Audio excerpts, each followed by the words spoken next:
ayan guys, nililinisan nila yung ilog para tuloy-tuloy yung daloy ng tubig at lima ng konti, inalis nila yung bato para makabuelo ng pag-swimming.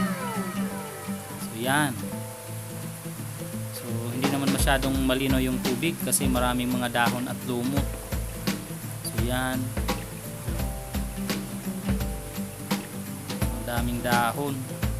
So masarap ditong magbabad. So ayan. Yan si Baby Patrick. Kumakain ng saging.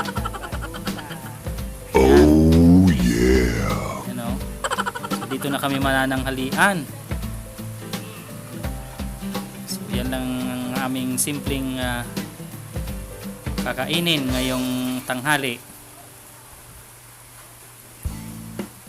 So yan, no? Ayun na si yung bata, dinala na doon sa malalim ni Dominic.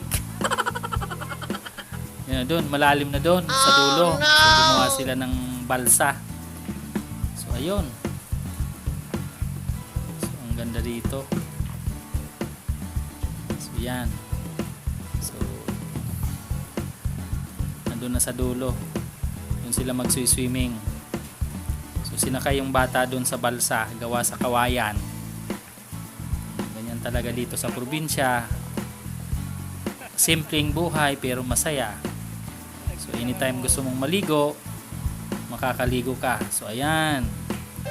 Ayun sila, oh. So sarap, 'di ba? Parang kung bata ka, talagang magi-enjoy ka dito. Kahit matanda ka pa. So yan.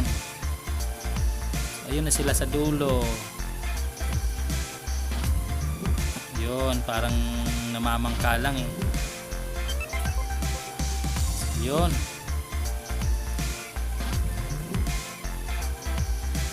Ganda. So yan, oh. Yan lang ang aming kakainin. So masarap ditong kumain. Nakakagana. Kumain dito sa may ilog.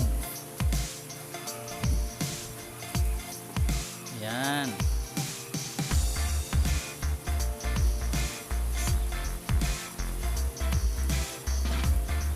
Ayan, oh, medyo luminis na ng konti.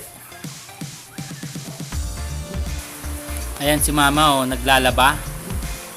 So habang naliligo, naglalaba na rin. So wala kang gasto sa tubig.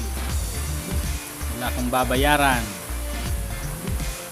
Ganyan dito sa bukid. Masaya. Ayan, kapatid ko. Si Michael. Ayan, si Dominic.